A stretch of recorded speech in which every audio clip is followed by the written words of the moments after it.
ಇಂದೇ ಡೌನ್ಲೋಡ್ ಮಾಡಿ ಮತ್ತು ನಿಮ್ಮ ನೆಚ್ಚಿನ ಶೋಗಳನ್ನು ಆನಂದಿಸಿ.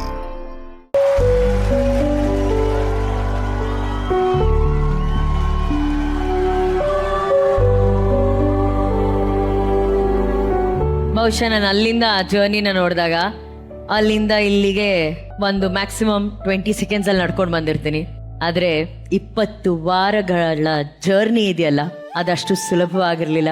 ಅದು ಬರೀ ಒಂದು ಜರ್ನಿ ಆಗಿರ್ಲಿಲ್ಲ, ಇದು ಬಹುಶಃ ನಮ್ಮೆಲ್ಲರ ಭಾವನೆಗಳ ಒಂದು ಪಯಣವಾಗಿತ್ತು. ನಾಳೆಯಿಂದ ಬಹುಶಃ ಕೇವಲ ಇದೆಲ್ಲ ಒಂದು ನೆನಪಾಗುಳಿಯತ್ತೆ ಅಷ್ಟೇ, ಒಂದು ಸುಂದರವಾದ ನೆನಪಾಗುಳಿಯತ್ತೆ. ಈ ನೆನಪುಗಳ ಮಧುರತೆ ಎಷ್ಟಿತ್ತು ಅಂತ ನಿಶ್ವಿಕಾ ಹತ್ರ ಕೇಳೋಣ. ನಿಶ್ವಿಕಾ, ತುಂಬ ಕಷ್ಟ ಮಾತುಗಳಲ್ಲಿ ಹೇಳೋದಕ್ಕೆ. Such a beautiful journey. Actually ನಾನು ವೇದಿಕೆ ಮೇಲೆ ಬಂದ ತಕ್ಷಣ ಹೇಳಿದೆ, ಯಾವಾಗ ಶುರುವಾಯಿತು, ಎಲ್ಲಿ, ಯಾವ ಕ್ಷಣದಲ್ಲಿ ನಾವು 20 ವಾರ ಕಳೆದ್ವಿ, ಗ್ರ್ಯಾಂಡ್ ಫಿನಾಲೆಗೆ ಬಂದು ಕೂತಿದ್ದೀವಿ, ಹೇಗೆ ಟೈಮ್ ಕಳೀತು ಅಂತಲೇ ಗೊತ್ತಾಗಿಲ್ಲ.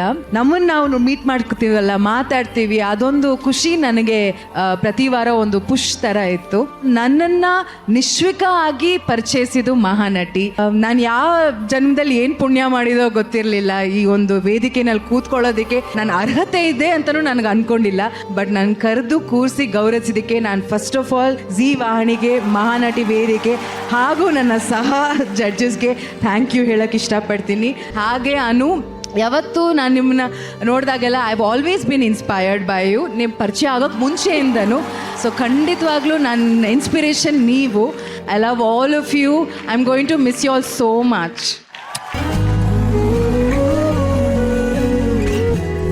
ಪ್ರೇಮಾ ಮ್ಯಾಮ್, ಅದೆಲ್ಲ ನೋಡಿದಾಗ ನಾವು ಇಷ್ಟು ದಿನ ಕೂತ್ವಾ ಅಂತಲೇ ನಮ್ಗೆ ಗೊತ್ತಾಗ್ತಿಲ್ಲ. ನನಗೆ ನಿಜವಾಗ್ಲೂ ಅರ್ಥ ಆಗ್ತಿಲ್ಲ. ಬೇಕಂದರೆ ಪ್ರತಿ ವೀಕ್ ಬರುವಾಗಲೂ ನಾನೆಲ್ಲೋ ಒಂದು ಫ್ಯಾಮಿಲಿ ನೋಡೋಕೆ ಹೋಗ್ತಾ ಇದ್ದೀನಿ ಅನ್ನೋ ಥರ ಬರ್ತಾ ಇದ್ದೆ. But I really enjoyed Mahanati show ಆಗಲಿ. ಅನುನ್ ಮಿಸ್ ಮಾಡ್ಕೋತೀನಿ, Nishvika, Tarun sir, Ramesh sir and contestants ತುಂಬ ಮಿಸ್ ಮಾಡ್ಕೋತೀನಿ. ಪ್ರತಿ ಸರಿ ನಾನು ಅವ್ರು ನೋಡಿದಾಗೆಲ್ಲ 100%, 90%, 80% ಹೇಳ್ತಿದ್ದೆ.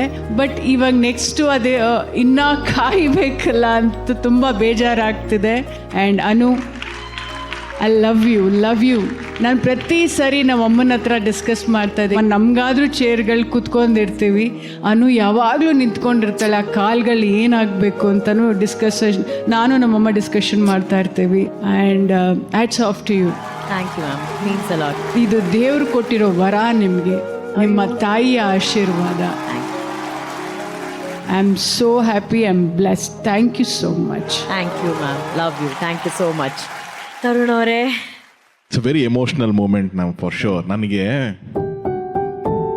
ಈ ಫೀಲಿಂಗ್ ಬಹುಶಃ 10th ಫೇರ್ವೆಲ್ ಅಲ್ಲಿ ಅನ್ಸಿತ್ತೇನೋ. ನನಗೆ ಸ್ಕೂಲ್ ಮುಗಿದು ಕಾಲೇಜ್ಗೆ ಹೋಗೋಕ್ಕಿಂತ ಮುಂಚೆ ನನ್ನ ಫ್ರೆಂಡ್ಸು ಇದೆಲ್ಲ ಹಿಂಗಿದೆಯಲ್ಲ ಅಂತ ಒಂದು ಫೇರ್ವೆಲ್ ಅಲ್ಲಿ ಅನ್ಸಿರುತ್ತೆ. ಅದು ಬಿಟ್ಟರೆ ನಮ್ಮ ಸಿನಿಮಾ ಶೂಟಿಂಗ್ ಮಾಡಿರ್ತೀವಿ ನಾವು 6 ತಿಂಗಳು 1 ವರ್ಷ ಶೂಟಿಂಗ್ ಮಾಡಿ, ಕುಂಬಳಕಾಯಿ ದಿವಸ ಅಂತ ಇರುತ್ತೆ ನಮಗೆ. ಅವತ್ತಿಗೆ ಆ ಟೆಕ್ನಿಷಿಯನ್ಸ್ ಅಂದರೆ ಬೆಳಗ್ಗೆ ಎದ್ದ ತಕ್ಷಣ ಸೆಟ್ಟೋನೇ ಮಗ ಎಲ್ಲಿದೆಯೋ, ನಿಮ್ಮ ಮಗ ಎಲ್ಲರೂ ಹೆಸರು ಹಿಡಿದು ಕರಿತಾ ಇರ್ತೀವಿ, ಅಭ್ಯಾಸ ಆಗೋಗಿರುತ್ತಲ್ಲ ನಮಗೆ. ನಾಳೆ ಬೆಳಗ್ಗೆ ಆದ್ರೆ ಶೂಟಿಂಗ್ ಇಲ್ವಲ್ಲ ನಮಗೆ ನೆಕ್ಸ್ಟ್ ಅನ್ನೋ ಥರದ್ದು ಒಂದು ಫೀಲಿಂಗ್, ತುಂಬಾ ಹೆವಿನೆಸ್ ಅನ್ನಿಸ್ತಾ ಇರುತ್ತೆ. ಸೊ ಅದೇ ಥರದ್ದು ಒಂದು ಎಮೋಷನ್ಸ್ ಒಂದು ರಿಯಾಲಿಟಿ ಶೋಗೂ ಕನೆಕ್ಟ್ ಆಗ್ತೀವಿ ಅಂತ ಅನ್ನೋದು ನಿಜವಾಗ್ಲೂ ನನಗೆ ಇಟ್ಸ್ ನ್ಯೂ ಎಕ್ಸ್ಪೀರಿಯನ್ಸ್. ನನ್ನ ಇಡೀ ಆಫೀಸಲ್ಲಿ ಹೇಳ್ತಿರ್ತಾರೆ, ತರುಣ್ ಸರ್ ಒಂದ್ ದಿವಸ ಮಹಾನಟಿಗೆ ಹೋಗಿ ಬಂದ್ರೆ 4 ದಿವಸ ಫುಲ್ ಎನರ್ಜಿನಲ್ಲಿ ಇರ್ತಾರೆ ಅಂತ ಅಂದ್ಬಿಟ್ಟು ಅಂತ. ನನಗೆ ಸ್ಟ್ರೆಸ್ ಬಸ್ಟರು ಮಹಾನಟಿ ನನಗೆ ಬರೋದು, ನಾನು ಶೂಟಿಂಗ್ ಬರೋದೇನೆ. ಅದಕ್ಕೆ ನೀವು ಯಾವತ್ತು ನನಗೆ ಅದು 10 ಗಂಟೆ ಆಗಲಿ 2 ಗಂಟೆ ಆಗಲಿ ಬೆಳಗಿನ ಜಾವ 5 ಗಂಟೆ ಆದರೂ ನನಗೆ ಅದನ್ನು ಕ್ರಿಪ್ ಮಾಡಲ್ಲ. ಯಾಕೆ ಅಂದರೆ ದಿಸ್ ಇಸ್ ಮೈ ಎನರ್ಜಿ. ನಾನು ನಾಳೆ ಬೆಳಗ್ಗೆ ನೀವು 5 ಗಂಟೆಗೆ ಇಲ್ಲಿ ಪ್ಯಾಕಪ್ ಮಾಡಿದ್ರು, ನಾನು 7 ಗಂಟೆಗೆ ಆಫೀಸಲ್ಲಿ ಅದೇ ಎನರ್ಜಿನಲ್ಲಿ ಇರ್ತೀನಿ. ನಾನು ಅಷ್ಟು ಕೊಡುತ್ತೆ, ನನಗೆ ಒಂದು ವಾರ ಪೂರ್ತಿ ಎನರ್ಜಿ ಕೊಡೋಷ್ಟು ನನಗೆ ಮಹಾನಟಿ ಶೋ ಕೊಡುತ್ತೆ ನನಗೆ. So thank you so much ಎಲ್ಲರಿಗೂ, PCR ಅಲ್ಲಿರೋ ಎಲ್ಲರಿಗೂ. It's not an easy job.